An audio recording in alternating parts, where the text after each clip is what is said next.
Hello friends, स्वागत करते हैं आपके अपने यूट्यूब चैनल पे। आज इस वीडियो में बिहार द्वारा का प्रैक्टिस सेट नंबर 4 को कंप्लीट करने वाले हैं। वॉल्यूम की बात कर लेते हैं। वॉल्यूम नंबर 2 रहने वाला है। यूटेरिया का यह प्रैक्टिस सेट है। इसका अगर पीडीएफ प्राप्त करना चाहते हैं तो आप हमारे टेलीग्राम चैनल से जुड़ सकते हैं। लिंक डिस्क्रिप्शन बॉक्स में मिल जाएगा। फिलहाल ये रहा फर्स्ट नंबर क्वेश्चन। डिस्कशन के साथ इसे कंप्लीट करेंगे। आप लोग लगातार से बने रहेंगे। फर्स्ट नंबर क्वेश्चन में दिया गया है, सिक्किम राज्य निम्नलिखित में से किन से घिरा हुआ है। सिक्किम राज्य जो है किससे घिरा हुआ राज्य है, बताएंगे। ऑप्शन नंबर ए, चीन, नेपाल, भूटान और पश्चिम बंगाल से। चीन, नेपाल, भूटान और पश्चिम बंगाल से सिक्किम राज्य जो है घिरा हुआ है। राइट आंसर हो जाएगा ऑप्शन नंबर ए। निम्नलिखित दरों को संबंधित राज्यों के साथ सुमेलित कीजिए।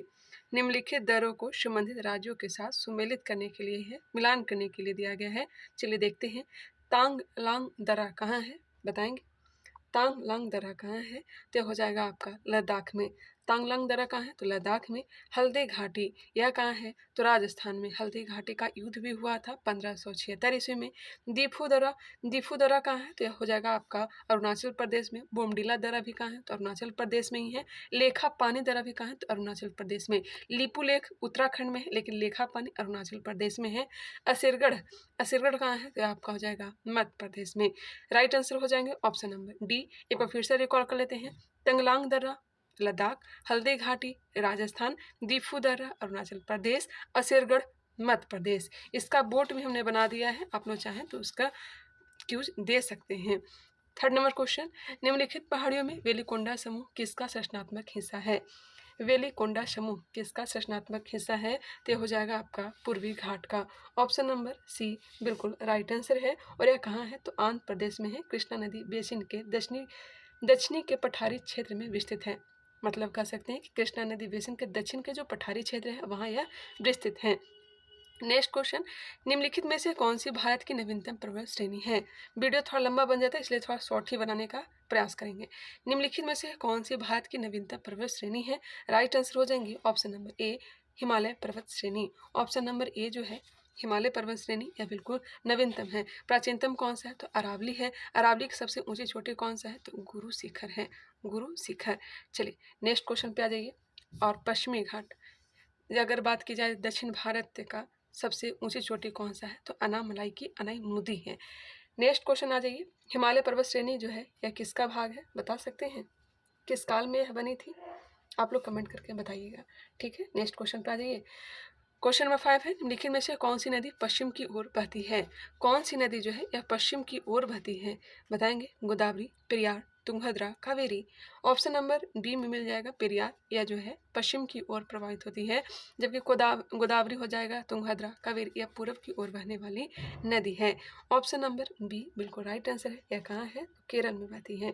केरल की यह प्रमुख नदी है। नर्मदा और ताप्ती नदी जो है यह पश्चिम की दिशा की ओर बढ़ती है, लेकिन यह क्या निर्माण करती है, भ्रंश घाटी का निर्माण करता है।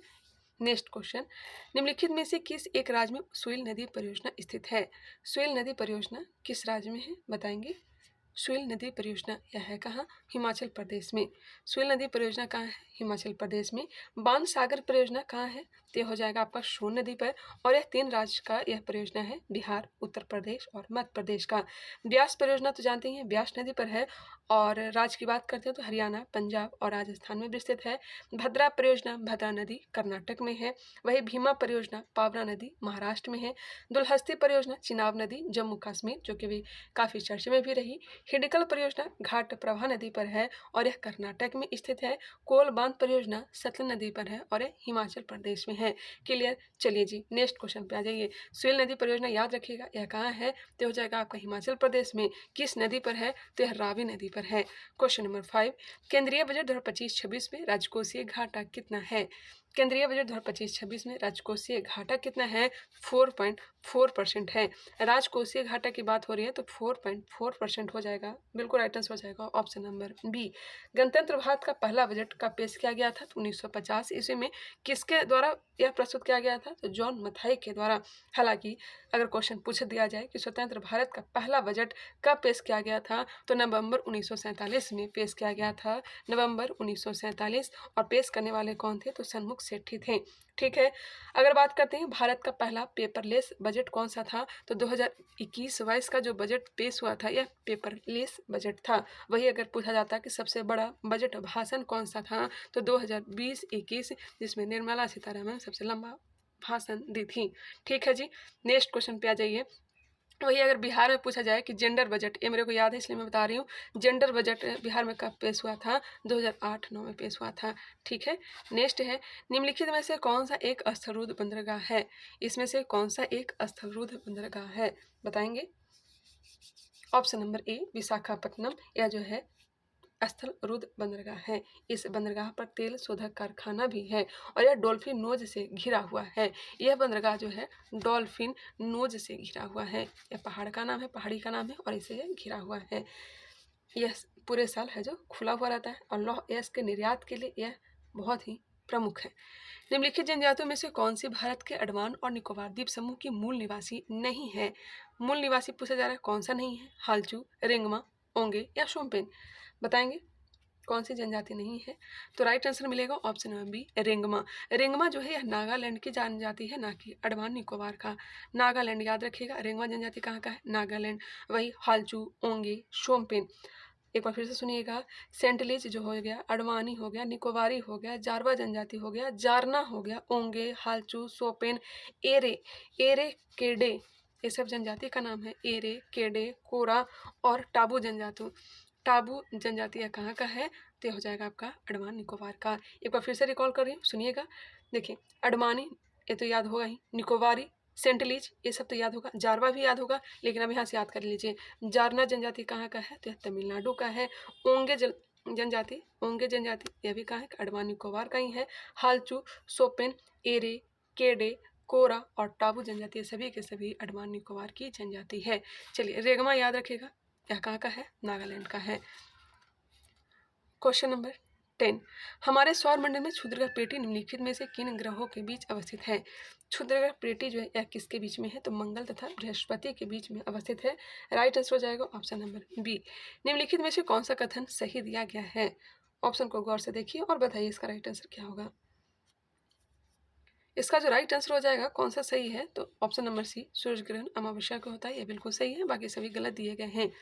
ठीक है, एक बार आप लोग खुद से देख लीजिएगा पॉज करके। 12 नंबर कैलकुलेशन है, ऑप्शन नंबर ए इसका राइट आंसर हो जाएगा। भूमध्य सागर निम्नलिखित में से किस जल संधि द्वारा अटलांटिक महासागर से जुड़ा है।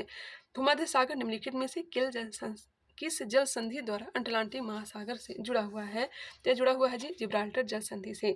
जिब्राल्टर जल संधि बिल्कुल इसका राइट आंसर हो जाएगा। आगे बढ़ते हैं, एक जल संधि का नाम याद रखिएगा, नेमूरो। नेमीरो जल संधि यह किसके बीच में है, बताएंगे। यह कुनासिर और होकाइदो द्वीप को जोड़ता है।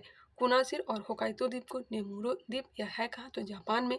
बॉस याद रखिएगा, बॉस जल संधि यह जो है तस्मान सागर और दक्षिणी सागर को जोड़ता है, यह है कहाँ, तो ऑस्ट्रेलिया में। डक्कन जल संधि, डक्कन जल संधि जो है उत्तर में रेटलैंड द्वीप और दक्षिण में लिटिल अंडमान को जोड़ता है और यह कहाँ है, तो हिंद महासागर में है। मलक्का जल संधि अंडमान सागर और दक्षिण चीन सागर को जोड़ता है, यह कहाँ है, इंडोनेशिया मलेशिया के पास है। वही जिब्राल्टर संधि की बात कर लेते हैं, भूमध्य सागर और अटलांटिक महासागर को जोड़ती है और यह है कहाँ, स्पेन और मोरक्को को अलग करती है, कह लीजिए। बेरिंग जल संधि, बेरिंग जल संधि आर्कटिक महासागर और प्रशांत महासागर को जोड़ने का काम करती है, अलास्का और रूस को अलग करती है। क्लियर। नेक्स्ट क्वेश्चन पे आइए, ऊर्जा संरक्षण का सिद्धांत निम्नलिखित में से किससे संबंधित है। ऊर्जा संरक्षण का सिद्धांत यह किससे है, तो ऊष्मागतिकी के प्रथम नियम से संबंधित है। राइट आंसर हो जाएगा ऑप्शन नंबर ए, ऊष्मागतिकी के प्रथम नियम के अनुसार एक विलगित निकाय की ऊर्जा में अपरिवर्तनीय होती है। कहने का मतलब है कि ऊर्जा का न तो निर्माण होता है और न ही नष्ट होता है। विलगित निकाय किसे कहेंगे, एक ऐसा निकाय होता है जो अपने परिवेश के साथ न तो ऊर्जा का आदान प्रदान करता है और न ही द्रव्यमान का। नेक्स्ट है, जलवायु परिवर्तन पर संयुक्त राष्ट्र का सम्मेलन COP21 आयोजित हुआ था। जलवायु परिवर्तन पर संयुक्त राष्ट्र का सम्मेलन 2021 का आयोजन कहाँ किया गया, तो यह किया गया था जी पेरिस में। राइट आंसर हो जाएगा ऑप्शन नंबर ए। यह आयोजन कब हुआ था, तो 12 दिसंबर 2015 को हुआ था। नेक्स्ट, सुंग शासकों ने अपनी राजधानी कहाँ स्थापित की थी। सुंग शासकों ने अपनी राजधानी कहाँ स्थापित की थी, तो राइट आंसर हो जाएगा विदिशा। सुंग वंश की राजधानी कहाँ थी, विदिशा थी। ठीक है। पुष्यमित्र शुंग ने बृहदत्त की हत्या करके, बृहदत्त जो कि मौर्य शासक का अंतिम शासक था, बृहदत्त की हत्या करके पुष्यमित्र शुंग ने शुंग वंश की स्थापना की थी, जिसकी राजधानी विदिशा थी। नेक्स्ट क्वेश्चन 70 नंबर, उपनिषदों का फारसी में अनुवाद कहलाता है। उपनिषद का फारसी में अनुवाद किसने किया था, बताएंगे। किसने किया था, दारा शिकोह ने। उपनिषदों का फारसी भाषा में अनुवाद सीर ए अकबर कहलाता है। दारा शिकोह शाहजहां का पुत्र था, इन्होंने ही उपनिषद का फारसी में अनुवाद किया था। सीर ए अकबर इसका नाम रखा था। राइट आंसर हो जाएंगे option number B. Dara Shikoh का जन्म कहाँ हुआ था, तो 1600 कब हुआ था, तो 1615 ईस्वी में शाहजहां की प्रिय पत्नी मुमताज महल के गर्भ से इनका जन्म हुआ था। और यह जो थे कादरी संप्रदाय को मानने वाले थे। कौन से संप्रदाय, तो कादरी संप्रदाय को मानने वाले थे। याद रखेंगे, कादरी सिलसिले के प्रसिद्ध संत जो हुए मुल्ला शाह, ठीक है, जो कि इनके आध्यात्मिक गुरु थे। निम्नलिखित में से दक्षिण भारत में स्थित एकमात्र महाजनपद कौन सा था। दक्षिण भारत में स्थित एकमात्र महाजनपद कौन सा था, तो असमक था। असमक जिसकी राजधानी कहाँ थी, पोतन थी। इसे याद रखिएगा। चेंदी चेंदी वंश की अगर बात की जाती है तो इसके राजधानी शक्तिमती था, जो कि आधुनिक बुंदेलखंड वाला क्षेत्र आता है। मत्स्य या विराटनगर, मत्स्य का राजधानी कहाँ था, विराटनगर, और यह कहाँ है, यह हो जाएगा आपका राजस्थान में। असमक की राजधानी कहाँ थी, तो पोतन या पोटनी, जो कि दक्षिण भारत का एकमात्र महाजनपद था। कंबोज कंबोज की राजधानी कहाँ थी, तो हाटक। कंबोज की राजधानी राजपुर या हाटक यह था कहाँ, तो कश्मीर वाले क्षेत्र में। टोटल 16 महाजनपद थे, जिसकी चर्चा बौद्ध साहित्य, अंगुत्तर निकाय और जैन साहित्य भगवती सूत्र में मिलता है। विजयनगर राज्य की स्थापना हरिहर एवं बुक्का द्वारा कब की गई थी। विजयनगर साम्राज्य की स्थापना हरिहर एवं बुक्का के द्वारा 1336 ईस्वी में की गई थी। मोहम्मद बिन तुगलक के समय में किया गया था। इस पर टोटल 4 वंशों ने शासन किया था, संगम, सालुक, तुलुक और अराविडु। सर्वाधिक लंबा समय तक शासन काल किसका रहा था, तो संगम काल का ही रहा था। कृष्णदेव राय प्रमुख शासक हुए, जिनका संबंध तुलु वंश से था, और यह बाबर के समकालीन भी थे। राइट आंसर हो जाएगा ऑप्शन नंबर डी। मुंगेर में बढ़िया ताल या वकास्त आंदोलन किनके नेतृत्व में चलाया गया। मुंगेर में बढ़िया ताल या वकास्त आंदोलन किसके नेतृत्व में चलाया गया था, तो कार्यानंद शर्मा के द्वारा। राइट आंसर हो जाएगा ऑप्शन नंबर डी। 1936-38 के बीच में बकास्त आंदोलन मुंगेर के बढ़िया ताल में चलाया गया था। कार्यानंद शर्मा इसके नेतृत्व करता थे। लगान अदा न करने पर किसानों की भूमि जमींदारों के कब्जे में चली जाती थी, जिसे वकास्त कहते थे। लगान अदा न करने पर किसानों की भूमि जमींदारों के कब्जे में चली जाती थी, जिसे क्या कहा जाता था, वकास्त कहा जाता था। अत्यंत सुरीली आवाज में कुरान पढ़ने के कारण निम्न में से कौन से शासक को कुरान खां के नाम से जाना जाता था। कुरान खां, लाख बख्श, यह सब जो नाम है कुतुबुद्दीन ऐबक का है। इन्होंने ही गुलाम वंश की स्थापना की थी। गुलाम वंश, दास वंश या मामूलक वंश की स्थापना की थी 1206 ईस्वी में। हालांकि इसकी राजधानी लाहौर को बनाई थी। वास्तविक संस्थापक इल्तुतमिश को कहा जाता था। 1211 ईस्वी में इल्तुतमिश शासक बनते हैं और इसकी राजधानी दिल्ली, और दिल्ली सल्तनत की राजधानी इन्होंने दिल्ली को बनाया था। चलिए नेक्स्ट क्वेश्चन पे आ जाइए। और कुतुबुद्दीन ऐबक तो जानते ही हैं, मोहम्मद गौरी का गुलाम था। कुतुब मीनार का नींव डाला था, पूरा इल्तुतमिश ने करवाया था। निम्नलिखित क्रांतिकारियों में से कौन काकोरी ट्रेन डकैती कांड से संबंधित नहीं थे। काकोरी ट्रेन डकैती कांड यह हुआ कब था, तो 9 अगस्त 1925 को हुआ था। कहाँ हुआ था जी, तो यूपी वाला क्षेत्र में हुआ था। कौन संबंधित नहीं है, बताएंगे। तो राइट आंसर हो जाएगा ऑप्शन नंबर ए, सुखदेव, जबकि रोशन सिंह, अशफाकुल्ला खां, राम प्रसाद बिस्मिल, यह सब इससे संबंधित हैं। और रोशन सिंह, राम प्रसाद बिस्मिल, अशफाकुल्ला खां, राजेंद्र लाड़े को फांसी की सजा दी गई थी। नेक्स्ट क्वेश्चन, बंगाल विभाजन किस तिथि को प्रभावी हुआ था। बंगाल विभाजन, यहाँ पे बहुत सारे क्वेश्चन छुपे हुए हैं। जैसे कि बंगाल विभाजन की घोषणा कब हुई थी, बताएंगे। बंगाल विभाजन की घोषणा कब हुई थी, तो 19 जुलाई, कहीं कहीं 20 जुलाई भी दिया रहता है, लेकिन याद रखिएगा 19 जुलाई 1905 ईस्वी को घोषणा हुई थी। 7 अगस्त 1905 को 7 अगस्त 1905 को स्वदेशी आंदोलन प्रारंभ हुआ था कलकत्ता के टाउन हॉल से। इसके बावजूद भी 16 अक्टूबर 1905 को बंगाल विभाजन कर दिया गया। तो राइट आंसर हो जाएंगे ऑप्शन नंबर डी। 7 अगस्त 1905 को स्वदेशी आंदोलन प्रारंभ हुआ था। 16 अक्टूबर 1905 को पूरे बंगाल में शोक दिवस के रूप में मनाया गया था। रविन्द्रनाथ टैगोर के सुझाव पर राखी दिवस मनाया गया। नेक्स्ट है, सुभाष चंद्र बोस द्वारा अंतरिम सरकार की स्थापना की गई थी। सुभाष चंद्र बोस द्वारा अंतरिम सरकार की स्थापना कब की गई थी? तय किया गया था 21 अक्टूबर 1943 को। कहाँ किया गया था जी? तो सिंगापुर में। सिंगापुर में किया गया था। राइट आंसर हो जाएंगे ऑप्शन नंबर सी। सुभाष चंद्र बोस ने हरिपुरा अधिवेशन 1938 की अध्यक्षता की थी। त्रिपुरी अधिवेशन 1939 इन्होंने त्यागपत्र दिया था। उसके बाद इन्होंने फॉरवर्ड ब्लॉक की स्थापना भी की थी। चलिए नेक्स्ट क्वेश्चन, महारानी विक्टोरिया को किस वर्ष भारत की समग्री घोषित किया गया? महारानी विक्टोरिया को किस वर्ष भारत की समग्री घोषित किया गया? राइट आंसर हो जाएगा 1 जनवरी 1877 को। Right answer option number C. Lord Lytton द्वारा 1 जनवरी 1877 को दिल्ली दरबार में महारानी विक्टोरिया को कैसर ए हिंद की उपाधि भी दी गई। साथ ही भारत की समग्री घोषित किया गया। कांग्रेस के किस अधिवेशन में कांग्रेस के सदस्यों को खादी वस्त्र पहनना अनिवार्य कर दिया गया? खादी वस्त्र पहनना अनिवार्य 1926 के गुवाहाटी अधिवेशन में किया गया, जिसका अध्यक्षता कौन कर रहे थे? एस श्रीनिवास अयंगर। एस श्रीनिवास अयंगर इसकी अध्यक्षता कर रहे थे। डॉक्टर राजेंद्र प्रसाद ने किसे पाकिस्तान का जन्मदाता कहा है? बताइएगा। डॉक्टर राजेंद्र प्रसाद ने किसे पाकिस्तान का जन्मदाता कहा है? तो लॉर्ड मिंटो को। जानते ही हैं मार्ले मिंटो सुधार के बारे में। मार्ले उस समय सचिव थे, मिंटो वायसराय थे 1909। तो जिम्मेदार जो माना है डॉक्टर राजेंद्र प्रसाद ने लॉर्ड मिंटो को, इसे याद रखेंगे। चलिए नेक्स्ट क्वेश्चन पे आइए। यहाँ पे कुछ बातें याद रखेंगे, जैसे कि कांग्रेस से संबंधित मैं बता रही हूँ।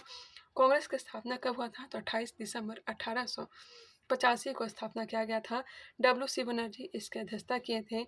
दूसरा अधिवेशन 1886 कलकत्ता अधिवेशन हुआ था, जिसके अध्यक्षता दादा भाई नौरोजी ने किए थे। ठीक है।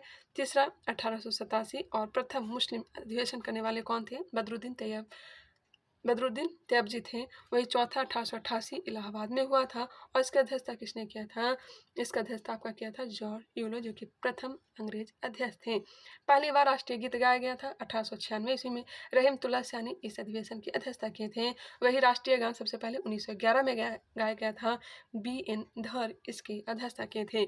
1912 की बात करते हैं तो अपना बिहार में बांकीपुर में कांग्रेस की अधिवेशन हुआ था। 1922 में गया में हुआ था, जिसका अध्यक्षता C.R. दास ने किए थे। नेक्स्ट है, इंडिपेंडेंट लेबर पार्टी की स्थापना निम्न में से किसने की थी?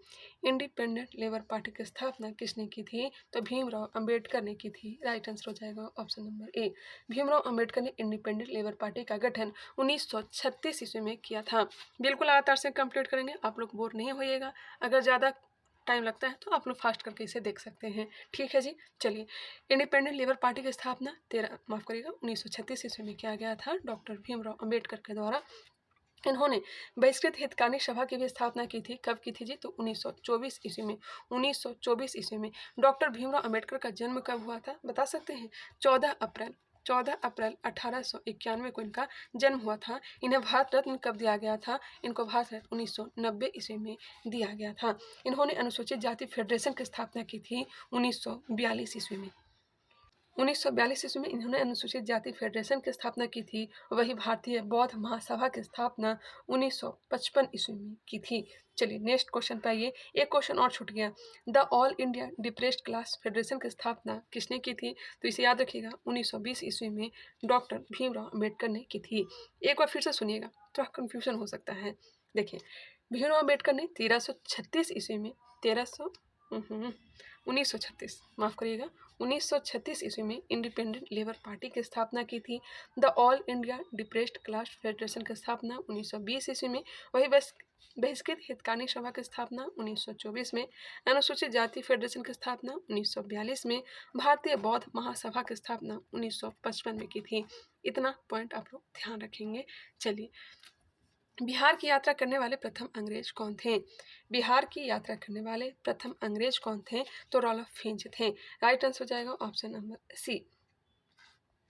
लौह अयस्क के खाने एवं अवस्थित राज्यों के संबंध में सूची 1 को सूची 2 के साथ सम्मिलित कीजिए। लौह अयस्क दिया गया है और राज्य दिया गया है चंद्रपुर।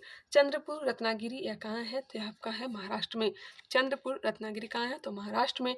चित्रदुर्ग, कुद्रेमुख, बेल्लारी, चिकमंगलूर ये सभी के सभी लौह अयस्क खदान है और यह है कहाँ? तो हो जाएगा आपका कर्नाटक में। वेलाडीला, वेलाडीला और दुर्ग याद रखिएगा, वेलाडीला और दुर्ग कहाँ है? तो ये छत्तीसगढ़ में है। मयूरभंज, क्योंझर, सुंदरगढ़ कहाँ है? उड़ीसा में। एक बार फिर से रिकॉल कर लेते हैं जी। चंद्रपुर, रत्नागिरी कहाँ है? तो महाराष्ट्र में। चंद्रपुर, रत्नागिरी कहाँ है? महाराष्ट्र में। चित्रदुर्ग, कुद्रेमुख, बेल्लारी, चिकमंगलूर यह कहाँ है? तो कर्नाटक में। बेलाडीला कहाँ है? दुर्ग और बेलाडीला यह हो जाएगा आपका छत्तीसगढ़ में। मयूरभंज कहाँ है? तो उड़ीसा में। चलिए याद रखिएगा, क्योंझर, सुंदरगढ़ भी कहाँ है? उड़ीसा में। जानवरों के प्रति क्रूरता की रोकथाम को भारतीय संविधान की किस सूची में रखा गया है? जानवरों के प्रति क्रूरता की रोकथाम को भारतीय संविधान की किस सूची में रखा गया है, बताएंगे? तो इसे रखा गया है जी समवर्ती सूची में। ऑप्शन नंबर सी बिल्कुल राइट आंसर है। समवर्ती सूची में शामिल विषय है शिक्षा, वन, ट्रेड यूनियन, विवाह, गोद लेना और उत्तराधिकार जैसे विषय समवर्ती सूची में आते हैं। समवर्ती सूची की बात करते हैं तो इसमें टोटल 52 विषय है, वही संघ सूची में माफ करिएगा राज्य सूची में 61 विषय है, वही संघ सूची में टोटल 100 विषय हैं। नेक्स्ट क्वेश्चन, संविधान के बुनियादी ढांचे में संशोधन करने का अधिकार संसद को नहीं है, सर्वोच्च न्यायालय ने यह किस वाद में फैसला लिया था? संविधान के बुनियादी ढांचे में संशोधन करने का अधिकार संसद को नहीं है, सर्वोच्च न्यायालय ने यह किस वाद में फैसला लिया था? तो राइट आंसर हो जाएगा केशवानंद भारती बनाम केरल राज। ऑप्शन नंबर बी बिल्कुल राइट आंसर हो जाएगा। 1973 के केशवानंद भारती बनाम केरल राज के मामले में उच्चतम न्यायालय ने निर्धारित किया कि 24वां संविधान संशोधन अधिनियम वैध है। यह कब आया था? याद रखिएगा 1973 ईस्वी में। भारत के राष्ट्रपति के चुनाव मंडल में कौन कौन सम्मिलित होते हैं, बताइएगा? अनुच्छेद 54 में राष्ट्रपति के चुनाव का प्रावधान किया गया है। राष्ट्रपति के चुनाव में दिल्ली और पुडुचेरी के विधानसभा के सदस्य भी सम्मिलित होते हैं। इसका जो राइट आंसर हो जाएगा ना, ऑप्शन नंबर डी, संसद के दोनों सदनों के सभी निर्वाचित सदस्य एवं राज्य के विधानसभाओं के सभी निर्वाचित सदस्य भाग लेते हैं। राइट आंसर होगा ऑप्शन नंबर डी। चलिए नेक्स्ट क्वेश्चन, किस समिति की सिफारिश पर मूल कर्तव्य को संविधान में जोड़ा गया था? यहाँ पे गौर करने वाली बात है, मूल कर्तव्य हमारे संविधान में नहीं थे, मूल कर्तव्य हमारे संविधान में नहीं थे। इसे पहली बार 42वां संविधान संशोधन 1976 के द्वारा जोड़ा गया था सरदार स्वर्ण सिंह समिति की सिफारिश पर।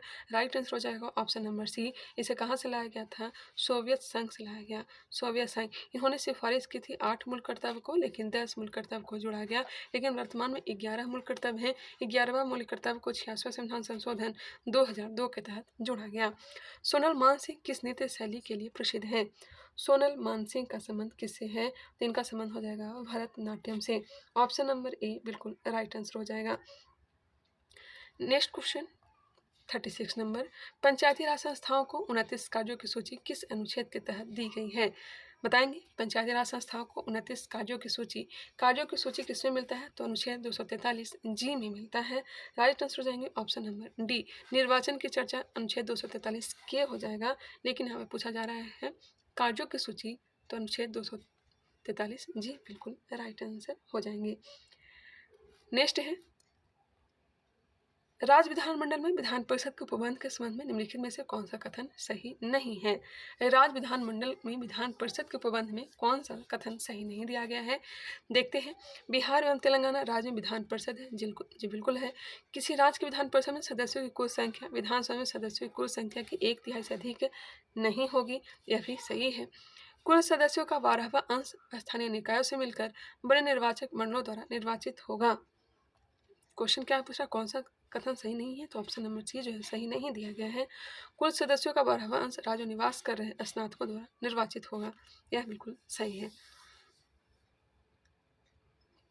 नेक्स्ट क्वेश्चन, संविधान के अनुच्छेद 171 में विधान परिषद की संरचना या गठन के बारे में प्रावधान किया गया है, वही उसे लागू करना या फिर उसे समाप्त करना, यह किसमें? अनुच्छेद 169 में है। अभी टोटल 6 राज्यों में विधान परिषद है, उत्तर प्रदेश, बिहार, कर्नाटक, महाराष्ट्र, तेलंगाना तथा आंध्र प्रदेश। 1/3 सदस्य जो है विधान परिषद में स्थानीय निकाय से सम्मिलित होते हैं, न कि 1/12वां अंश। राष्ट्रीय हरित न्यायाधिकरण की स्थापना किस वर्ष की गई थी? राष्ट्रीय हरित न्यायाधिकरण की स्थापना 2010 में की गई थी। राइट आंसर हो जाएगा ऑप्शन नंबर सी। 26 नवंबर 1949 को भारत के संविधान के निम्नलिखित में से कौन से प्रावधान लागू हुए? 26 नवंबर 1949 को पहली बार संविधान को अंगीकृत किया गया था और इस समय 15 अनुच्छेदों को लागू किया गया था। इसका जो राइट आंसर हो जाएगा ऑप्शन में बी, नागरिकता को लागू किया गया, निर्वाचन को लागू किया गया और अस्थायी संसद को लागू किया गया था, मौलिक अधिकार को लागू नहीं किया गया था। शेष प्रावधान जो है 26 नवंबर 1950 को लागू किए गए थे। बिहार की जातिगत जनगणना के अनुसार हिंदुओं की कुल आबादी कितनी प्रतिशत है? हिंदुओं का प्रतिशत कितना है बताएंगे तो 81.99% है। 81.99% हिंदू निवास करते हैं कहाँ? बिहार में।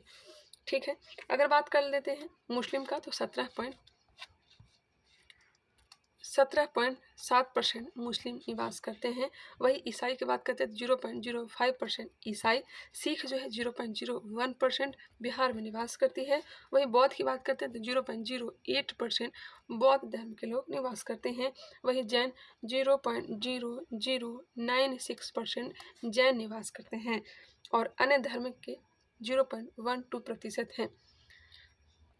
निम्नलिखित में से शासन के बढ़ते स्तर के आधार पर कौन सा क्रम सही है? शासन के बढ़ते स्तर को बताना है कौन सा सही है। देख लीजिए ऑप्शन को। पहले होगा ग्राम सभा, उसके बाद होगा जी पंचायत समिति, फिर जिला परिषद। इसका जो आंसर हो जाएगा ऑप्शन नंबर बी। इसे याद रखिएगा, ग्राम सभा जो है ग्राम स्तर पर स्थानीय स्वशासन का प्रमुख अवयव है। वह पंचायत समिति प्रखंड स्तर पर है और जिला स्तर पर जिला परिषद होता है। इसका प्रमुख अध्यक्ष या चेयरमैन होते हैं। अनुसूचित जातियों के लिए अलग राष्ट्रीय आयोग किस वर्ष अस्तित्व में आया था? अनुसूचित जातियों के लिए अलग राष्ट्रीय आयोग किस वर्ष अस्तित्व में आया था? 2004 में। राइट आंसर हो जाएगा option number A.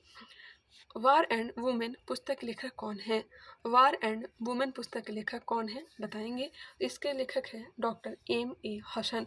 War and women पुस्तक का नाम क्या है? Doctor M.A. हसन है।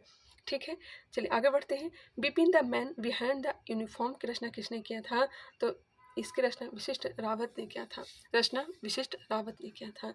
Bipin the man behind the union पुस्तक किसकी है? तो रचना विशिष्ट रावत की है। स्मोक एंड एसेज पुस्तक किसकी है? अमिताभ घोष का है। वही as good as my word, as good as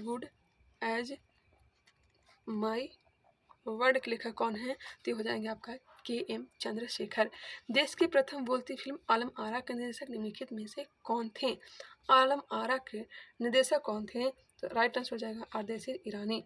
option number ए बिल्कुल राइट आंसर है। भारत में पहली फिल्म कौन सा था? तो राजा हरिश्चंद्र था, जो कि मुख्य फिल्म थी। दादा साहब फाल्के का भारतीय फिल्म के क्षेत्र में महत्वपूर्ण योगदान रहा है। Next question 45 number. मधुमक्खी के डंक मारने पर निम्नलिखित में से किस पदार्थ के उपयोग से आराम मिलता है?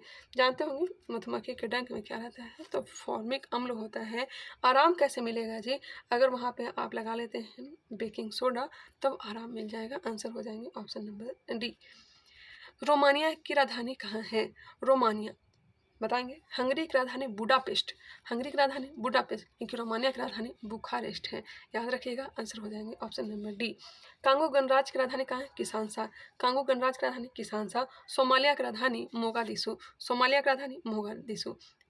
हंगरी का बुडापेस्ट, रोमानिया का बुखारेस्ट, फिर कांगो गणराज्य का किसानसा, सोमालिया का मोगादिशु। आंतरिक सुरक्षा अकादमी कहाँ स्थित है?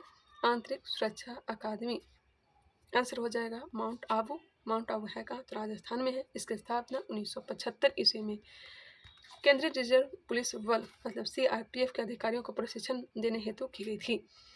भारत में ग्रामीण तथा शहरी क्षेत्रों में गरीबी रेखा के निर्धारण के लिए स्वीकृत कैलोरी आवश्यकता प्रति व्यक्ति प्रतिदिन क्रमशः कितनी है?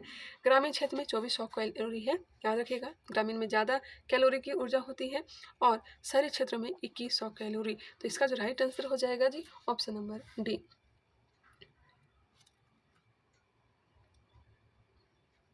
निम्नलिखित में से कौन सा विश्व व्यापार संगठन का मुख्य उद्देश्य कार्य है?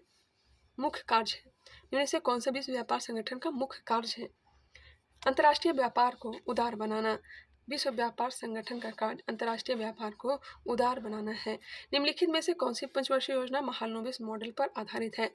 महालनोबिस मॉडल पर आधारित है द्वितीय पंचवर्षीय योजना। ऑप्शन हो जाएगा डी द्वितीय पंचवर्षीय योजना। या जो थे PC महालनोबिस संख्या के विद थे। DK कर्वे समिति का संबंध किससे है? DK कर्वे समिति इसका संबंध लघु उद्योग के विकास से है। आंसर हो जाएंगे ऑप्शन नंबर डी। 1955 में ग्राम तथा लघु उद्योग समिति का गठन किया गया था।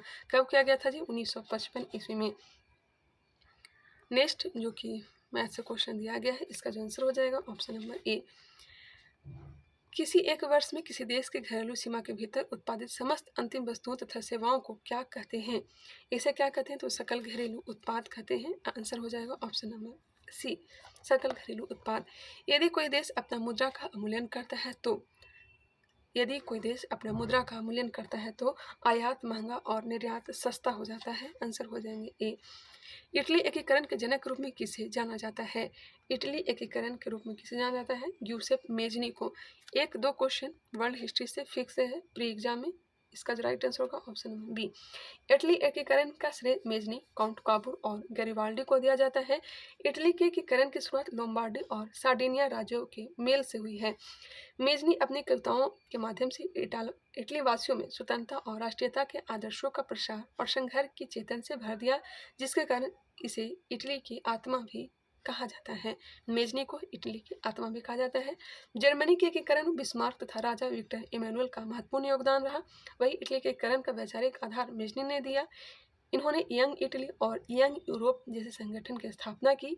इनका मानना था कि यदि क्रांति का परिवर्तन लाना चाहते हो तो नेतृत्व युवा को सौंप दो। गैरिबाल्डी को इटली का धार अथवा तलवार कहा जाता है। काउंट काबूर का कथन है इटली का एकीकरण क्रीमिया के कीचड़ से हुआ है। किसने कहा है? तो क्या है? काउंट काबूर ने। सारा इंपॉर्टेंट टॉपिक था। पिरामिड किसने बनवाए? पिरामिड यह है मिस्र ने। और यह किसने बनवाए? तो यह फिरौन ने, राजा फिरौन ने। राइट आंसर हो जाएगा ऑप्शन नंबर ए। त्रिआयामी आकृति होता है। फ्रांस के निम्न शासकों में से किसने सर्वप्रथम मध्यम वर्ग को संरक्षण प्रदान किया? फ्रांस के निम्न शासकों में से किसने सर्वप्रथम मध्यम वर्ग को संरक्षण दिया? तो यह दिया था लुई 11वां।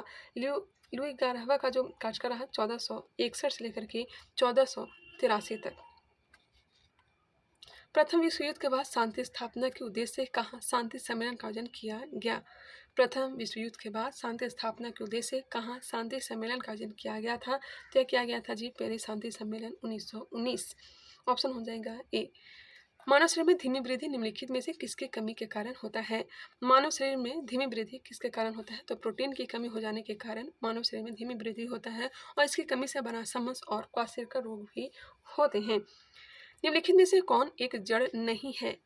कौन सा जड़ नहीं है? तो आलू जड़ नहीं है। क्या है यह? तो यह तना है। आलू जो है तना का उदाहरण है। केचुए के श्वसन के संदर्भ में निम्नलिखित में से कौन सा कथन सही है? केचुए के श्वसन के संबंध में बताना है कौन सा सही दिया गया है। केचुए त्वचा द्वारा श्वसन करते हैं, बिल्कुल सही है। नम त्वचा क्षेत्र में छोटे छोटे रक्त कोशिकाएं मौजूद होती है जहां गैसों का आदान प्रदान होता है। घुले हुए हीमोग्लोबिन द्वारा ऑक्सीजन ग्रहण की जाती है और शरीर से कार्बन डाइऑक्साइड को हटा दिया जाता है। नागफनी के पौधे में प्रकाश संश्लेषण निम्नलिखित में से किस भाग में होता है? नागफनी के पौधों में प्रकाश संश्लेषण निम्नलिखित में से किस भाग में होता है? तो होता है जी तना में। Right answer option number A. कीटभक्षी हो जाते हैं नाइट्रोजन की कमी के कारण। पादपों के संदर्भ में निम्नलिखित कथनों पर विचार कीजिए। पादपों के संदर्भ में निम्नलिखित कथनों पर विचार कीजिए। उपरोक्त में से कौन से कथन सही दिए गए हैं? सभी पादप अपना भोजन स्वयं संश्लेषित करते हैं, ऐसा नहीं है। सभी पादप जो अपना भोजन स्वयं संश्लेषित नहीं करते। कुछ ऐसे पादप हैं जो कि दूसरे पर निर्भर रहते हैं, जो जैसा कि अमरवेल हो गया। इसका जो राइट आंसर हो जाएगा ऑप्शन नंबर बी। केवल 2 सही है। पादप मृदा में उपस्थित नाइट्रोजन जड़ों की आवश्यकता से प्राप्त करते हैं। आंसर हो जाएगा option number D, option number B. अपना भोजन स्वयं बनाने वाले पादप स्वपोषी कहलाते हैं, जबकि वे पादप जो अपना भोजन स्वयं नहीं बना पाते हैं विषमपोषी कहलाते हैं। Question number 64। जो आंसर दिया गया वही मैं बता रही हूँ, कन्फ्यूज नहीं होने का है, ठीक है। क्योंकि मैंने इसका प्रैक्टिस सेट दिया, उसके बाद इसका बोर्ड भी हमने बना रखा जो कि टेलीग्राम पे चल रहा है, और इसके बाद मैं डिस्कशन करवा रही हूँ। तो क्वेश्चन गलत होने की संभावना बिल्कुल ना के बराबर है। सूची 1 को सूची 2 के साथ सुमेलित कीजिए। अमाशय। अमाशय अम्ल का विमोचन करता है।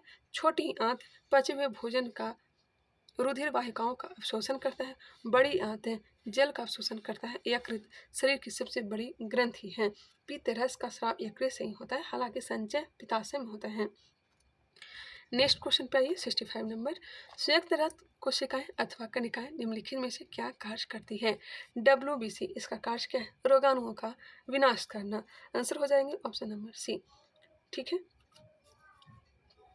और वही लाल रक्त कणिकाएं ऑक्सीजन और कार्बन डाइऑक्साइड का परिवहन करते हैं, जबकि रक्त का थक्का बनना प्लेटलेट्स के कारण से होता है। चिकित्सक हृदय स्पंद को मापने के लिए निम्नलिखित में से किस यंत्र का प्रयोग करते हैं? हृदय स्पंद को मापने के लिए किसका प्रयोग करते हैं? तो राइट आंसर हो जाएगा स्टेथोस्कोप का। स्टेथोस्कोप बिल्कुल राइट आंसर है ऑप्शन नंबर ए। 4 कक्षों में बटा हुआ होता है। इलेक्ट्रोकार्डियोग्राफ बताएंगे। इलेक्ट्रोकार्डियोग्राफ का प्रयोग संकुचन एवं विश्रांति के समय उत्पन्न विद्युत वाहक बल को मापने तथा हृदय के किसी अन्य प्रकार के विकार का पता लगाने के लिए किया जाता है। वही EEG जिसका फुल फॉर्म इलेक्ट्रोइंसेफेलोग्राम होता है, मस्तिष्क में होने वाले विद्युत क्रियाओं को निरूपित करने तथा मस्तिष्क संबंधी रोगों का पता लगाने के लिए EEG का प्रयोग करते हैं। इससे बिहार पुलिस से क्वेश्चन पूछा भी गया था। लाइसोसोम के बनने के लिए निम्नलिखित में से कौन उत्तरदायी है? लाइसोसोम यह बनता है गोल्जी उपकरण के द्वारा। लाइसोसोम गोल्जी उपकरण द्वारा बनाया जाता है। गोल्जी उपकरण एक कोशिका अंगक है जिसमें अंतर्द्रव जालिका में संश्लेषित पदार्थ पैक किए जाते हैं, कोशिका के बाहर तथा अंदर विभिन्न क्षेत्रों में भेजे जाते हैं। कुछ परिस्थितियों में गोल्जी उपकरण में समान शक्कर से जटिल शक्कर बनती है। किसी पदार्थ का उपचयन होता है यदि उसमें ऑक्सीडेशन होता है यदि उसमें ऑक्सीजन की वृद्धि हुई हो। आंसर हो जाएगा ए। निम्नलिखित में से कौन सी अधातु समान वातावरण में द्रव अवस्था में होता है? अधातु पूछा जा रहा है तो ब्रोमीन हो जाएगा, धातु अगर पूछा जाता तो पारा हो जाता। नेक्स्ट, आधुनिक आवर्त सारणी के संदर्भ में निम्नलिखित कथनों पर विचार कीजिए। उपयुक्त में कौन से कथन सत्य दिए गए हैं? इनमें तत्वों के गुणधर्म उनके परमाणु संख्या का आवर्ती फलन होते हैं। नेक्स्ट है, इसमें 7 समूह तथा 18 आवर्त होते हैं। बताएंगे कहाँ पे झोल है इसमें? इसका जो राइट आंसर हो जाएगा ऑप्शन नंबर ए, केवल एक सही है। आवर्त की संख्या 7 होता है, वही वर्गों की संख्या 18 होता है। यह गलत दिया गया है, आंसर सिर्फ एक सही है। इसमें तत्वों के गुणधर्म उनके परमाणु संख्या का आवर्ती फलन होते हैं। प्रकाश के क्वांटम सिद्धांत के अनुसार प्रकाश की प्रकृति है। प्रकाश के क्वांटम सिद्धांत के अनुसार प्रकाश की प्रकृति या तो कण के समान या तरंग के समान विद्युत धारा की दिशा होती है। विद्युत धारा की दिशा होती है, क्या होती है जी? परिपथ में इलेक्ट्रॉन की प्रवाह की दिशा के विपरीत होती है। विद्युत धारा की दिशा परिपथ में इलेक्ट्रॉनों के प्रवाह की विपरीत होती है। ऑप्शन नंबर ए। सूची 1 को सूची 2 के साथ मिलान कीजिए। अभिकेंद्रीय बल का फॉर्मूला क्या हो जाएगा? अभिकेंद्रीय बल का formula F equal to mv² by R. F equal to mv² by R. संवेग का हो जाएगा P इक्वल टू mv। वेग का हो जाएगा आपका v equal to D by T. त्वरण का होगा a equal to v minus u by T. एक बार फिर से देख लीजिए। अभिकेंद्रीय बल F equal to mv² by R. संवेग का हो जाएगा आपका P इक्वल टू mv। वेग का v equal to D by T. त्वरण का हो जाएगा a equal to v minus u by T. इसमें दिख भी रहा है, क्लियर दिख रहा है, आप लोग बना भी सकते हैं इसे। नेक्स्ट है 1 माइक्रोन बराबर कितना होता है? 1 माइक्रोन बराबर 0.0001 0.0001 होता है। आंसर हो जाएगा ऑप्शन नंबर बी। 1 माइक्रोमीटर बराबर 10 के पावर -6 माफ करिएगा 10 के पावर -6 मीटर होता है, या फिर 10 के पावर -4 सेंटीमीटर होता है। लोलक का अंतःबिंदु चरम स्थिति पर पहुंचता है तो निम्नलिखित में से क्या सही है? लोलक का अंतःबिंदु चरम स्थिति पर पहुंचता है तो निम्नलिखित में से क्या सही है? तो आंसर हो जाएगा यहाँ पे त्वरण जो है अधिकतम हो जाएगा। लोलक अंतःबिंदु चरम स्थिति पर पहुंचती है तो उसका त्वरण अधिकतम हो जाता है, उस पर लगने वाला बल अधिकतम होता है। गतिज ऊर्जा शून्य होकर स्थितिज ऊर्जा के रूप में संचित हो जाता है। स्थितिज ऊर्जा अधिकतम हो जाता है, वही वेग जो है शून्य हो जाता है। नेक्स्ट है पासा से संबंध दिया गया है, इसका जो आंसर प्राप्त होगा ऑप्शन नंबर ए। 27 ऑप्शन दिया गया है सी, इसे खुद से सॉल्व करिएगा। नेक्स्ट क्वेश्चन पे आइए। लुप्त संख्या ज्ञात करें, सॉल्व करेंगे तो इसका आंसर प्राप्त होगा 3, ऑप्शन नंबर डी। हिम झंझावात निम्नलिखित में से किस क्षेत्र की विशेषता है? हिम झंझावात जो है यह अंटार्कटिक क्षेत्र का विशेषता है। उसने कहा कि मैं कल तुम्हारे घर जाऊंगा, यह कौन सा वाक्य है? उसने कहा कि मैं कल तुम्हारे घर जाऊंगा, यह कौन सा वाक्य है? तो यह मिश्र वाक्य है। मिश्र वाक्य, जिस वाक्य में एक प्रधान उपवाक्य तथा एक या एक से अधिक आश्रित उपवाक हो उसे मिश्र वाक्य कहते हैं। चाचा संज्ञा से विशेषण शब्द बनेगा चचेरा। क्या बनेगा? चचेरा। नेक्स्ट है ट्रांसलेट करना है। Women learn English faster than main. इसका जो आंसर होगा ऑप्शन नंबर डी, महिलाएं पुरुषों की तुलना में अंग्रेजी जल्दी सीखती हैं। अटका बनिया देवधार मुहावरे का सही अर्थ क्या है? अटका बनिया देवधार बेचारगी में कष्ट सहना। Choose the correct option. One who loves book, option number B right answer है। किस टाइगर रिजर्व में एक हर्बेटोफोना सर्वेक्षण किया गया जिसमें 33 सरीसृप प्रजातियां और 36 उभयचर प्रजातियां दर्ज की गई? यह कहाँ दर्ज की गई जी? मुद्दुमलाई टाइगर रिजर्व में। किस टाइगर रिजर्व में एक हर्बेटोफोना सर्वेक्षण किया गया था जिसमें 33 सरीसृप प्रजातियां और 36 उभयचर प्रजातियां प्राप्त हुई? मुद्दुमलाई टाइगर रिजर्व में। नेक्स्ट क्वेश्चन पे आइए। अन्नामलाई टाइगर रिजर्व कहाँ है? तमिलनाडु में। कलक्कड़, मुडनथुराई और मुदुमलाई, सत्यमंगलम, श्रीवेलुपुथुर, मेघामलाई, यह सब टाइगर रिजर्व कहाँ है? तो तमिलनाडु में है। नेक्स्ट है दीपा कर्माकर, जिन्होंने हाल ही में अपनी सेवानिवृत्ति की घोषणा की, किस खेल से जुड़ी हुई हैं? तो ये जुड़ी हुई हैं जी जिम्नास्टिक से। किससे? जिम्नास्टिक से। इन्होंने 2014 में राष्ट्रमंडल खेलों में कांस्य पदक, 2018 में विश्व कप में स्वर्ण पदक जीता था। माउंट एडम्स एक अस्टाम वोल्केनो है, ये किस देश में स्थित है? माउंट एडम्स कहाँ है? तो हो जाएगा आपका संयुक्त राज्य अमेरिका में। राइट आंसर हो जाएगा ऑप्शन नंबर ए। साहित्य का नोबेल पुरस्कार 2024 किसे दिया गया है? साहित्य का नोबेल पुरस्कार 2024 किसे दिया गया है? हान कांग को दिया गया है। देखिए, भौतिकी के क्षेत्र में नोबेल पुरस्कार जॉन हॉपफील्ड और जेफरी हिंटन को दिया गया। भौतिकी के क्षेत्र में हॉपफील्ड और जेफरी हिंटन को दिया गया, दो व्यक्ति हैं। वही चिकित्सा के क्षेत्र में विक्टर एम्ब्रोस और गैरी रूबकोन को दिया गया। विक्टर एम्ब्रोस और गैरी रूबकोन को चिकित्सा के क्षेत्र में। रसायन के क्षेत्र में डेविड बेकर, डेमिस हसाविस, जॉन एम जम्पर को दिया गया। वही शांति के क्षेत्र में निहोन हिंडाक्यो संगठन को दिया गया। अर्थशास्त्र के क्षेत्र में साइमन जॉनसन, डेरेन एसे मोगलू और जेम्स रॉबिन्सन को नोबेल पुरस्कार दिया गया। हाल ही में दुर्लभ उत्तरी पीटल बतखों का हाल ही में दुर्लभ उत्तरी पीटल बतखों का झुंड किस राज्य में देखा गया? तो देखा गया जी अरुणाचल प्रदेश में। सोलिंगा जनजाति मुख्यतः किस राज्य में पाई जाती है?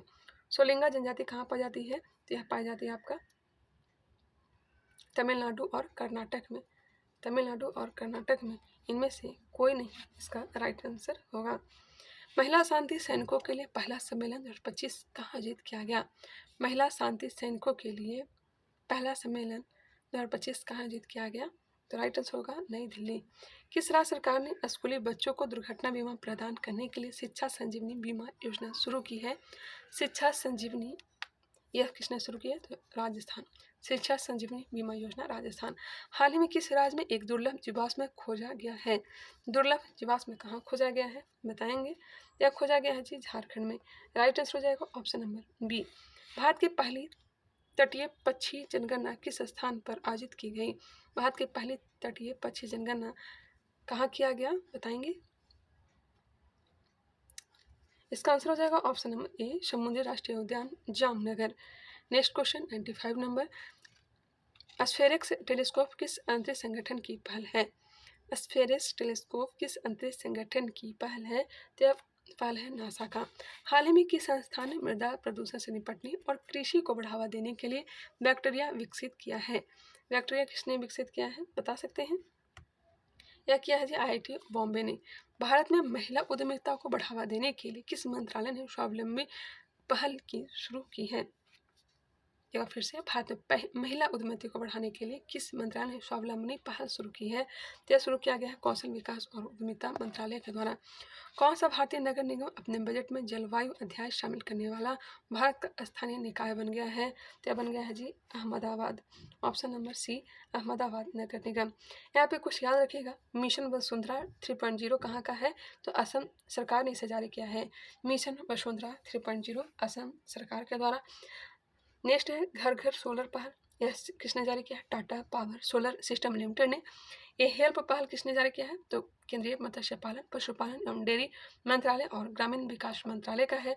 वही स्किल ऑन व्हील्स पहल केंद्रीय मंत्री धर्मेंद्र प्रधान और लोकसभा अध्यक्ष ओम बिरला के द्वारा स्किल ऑन व्हील्स पहल शुरुआत किया गया है। सारथी किसने शुरू किया है? तो सामाजिक न्याय और अधिकारिता मंत्रालय और राष्ट्रीय विधिक सेवा प्राधिकरण की संयुक्त पहल है। प्रयागराज में महाकुंभ भगदड़ की जांच के लिए गठित न्यायिक आयोग का नेतृत्व किसने किया था? तो जानते ही हैं किसने? हर्ष कुमार। आंसर हो जाएगा ऑप्शन नंबर सी। यह भगदड़ कब हुआ था? 29 जनवरी 2025 को, जिसमें 30 लोगों की मौत हो गई और 60 लोग घायल हो गए थे। भारत का पहला सहकारी विश्वविद्यालय किस राज्य में स्थित है?